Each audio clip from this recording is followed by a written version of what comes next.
My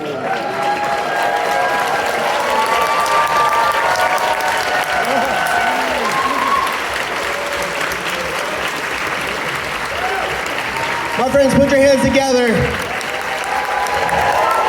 for Ray Wise.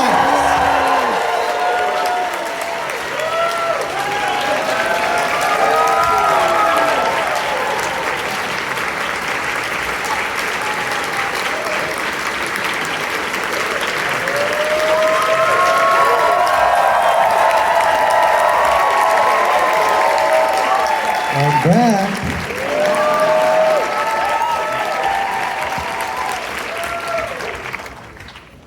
Outstanding. How was dinner? A Vietnamese restaurant. I had the faux chicken. Oh, it was excellent. Excellent. And then I said in the ride over here that I was ready to lie down flat and take my pants off. But I'm going to keep my pants on for all of you. Okay. Well, we're thrilled to have you. Thank you. Just the other day when you announced that you were going to be coming out for these shows, I was talking to colleagues, I was talking to my family, and my mom goes, she's like, Ray Wise, I like him. Even when he's evil, I like him. Oh, yeah. And I think she kind of hit it on the head, man. Like, you are so undeniably charming and charismatic and gentlemanly, but you know how to turn it on the way that very, very, very few people know how to turn it on. Oh, I don't think you know what you're talking about. When I see a mischievous soul, I recognize it. Oh, yes. Okay. So, like, were you a mischievous little kid? Well, now that you mention it, Yeah. I know there's a story where we hear it and we're all gonna think like, yeah, that tracks. yeah, I probably was a pretty mischievous little kid, yeah. Yeah. Not a destructive one or a violent one, but mischievous. Yeah. I found early on in my life that I had the facility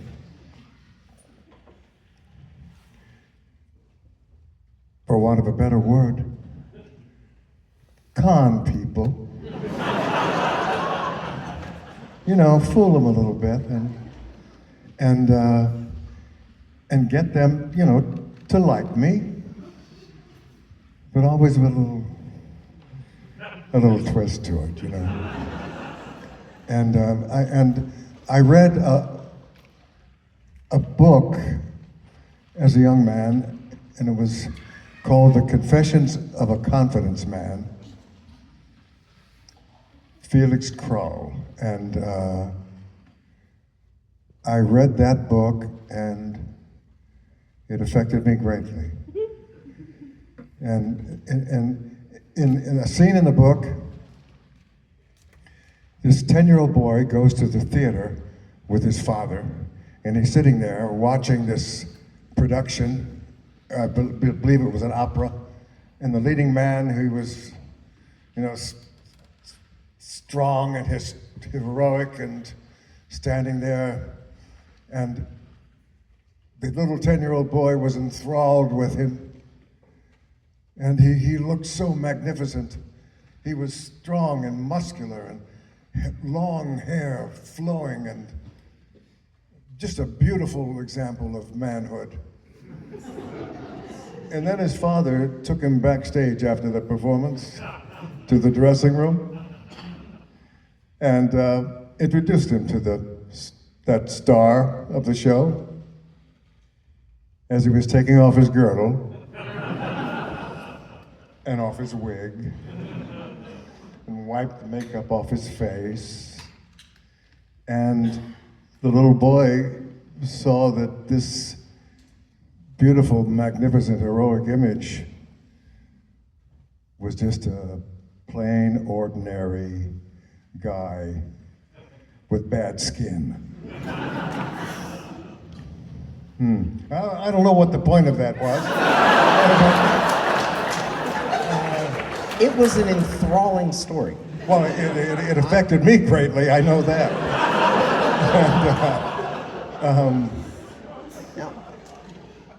Now, I'm really sorry. Usually the service here is a lot better. I don't know why the waitress hasn't been out yet to take our order. But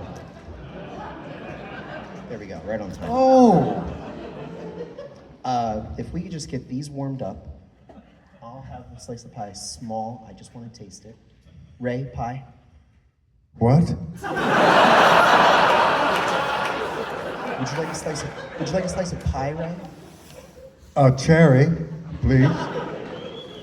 Fantastic. Yeah, and some of that good coffee, huh? Yep. On its way. That my favorite FBI man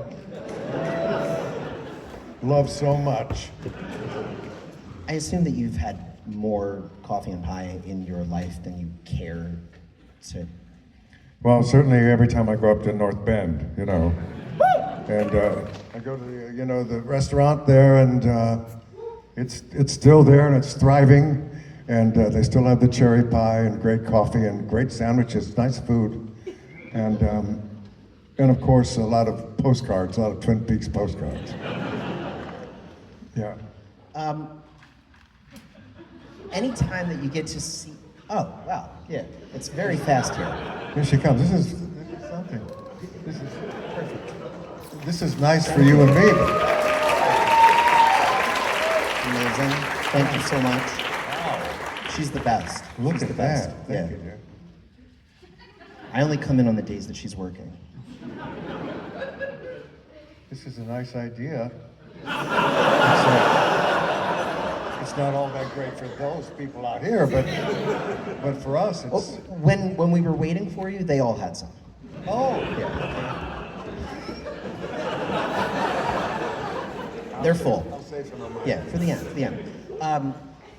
Anytime that you get to see a behind-the-scenes clip of David Lynch directing, it's the most fascinating thing that we get to voyeuristically look in on. He has this painting in his head, and he uses people as the paint. Yeah. He figures out how to make them do the thing that he wants without explaining it to them. So what did he see in you? What paint are you? What paint am I? What paint are Oh my God,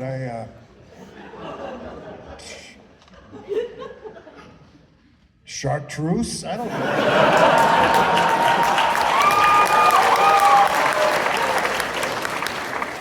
I think I'm a rainbow. That's what I think. I'm not one specific paint ever. I can be many colors. Many colors. you? I think I mean it more along the lines of how does he best he utilizes a person. He'll cast off of a picture. And it's like, I see this in this person. Yeah. Like Cheryl Lee, he probably saw a pureness that couldn't be defined. You were not what we know Leland Palmer to be at the beginning. No. What were you to him at the very start? I never knew what Leland Palmer was at the beginning either.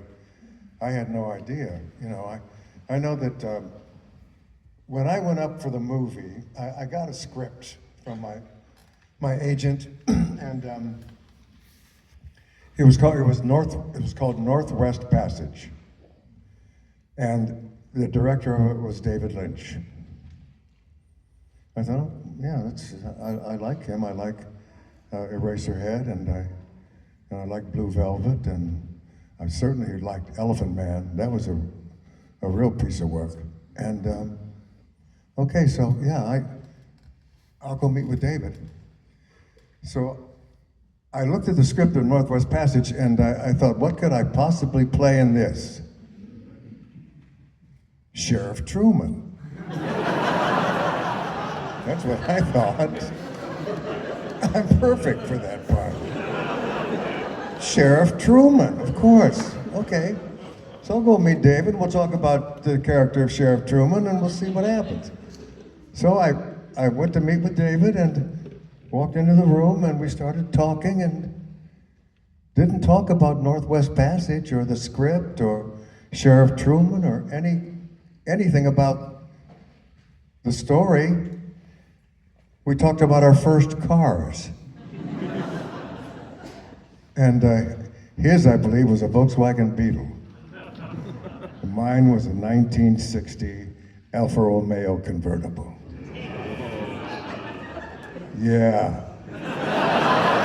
Everything that you're thinking, yes. It was a 1960. This is 1965 now I'm talking about.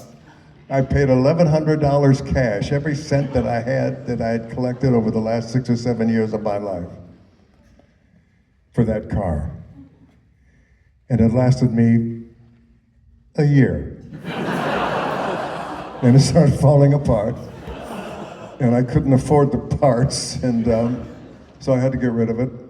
But for a whole year, that car was a chick magnet. The drive-in movies.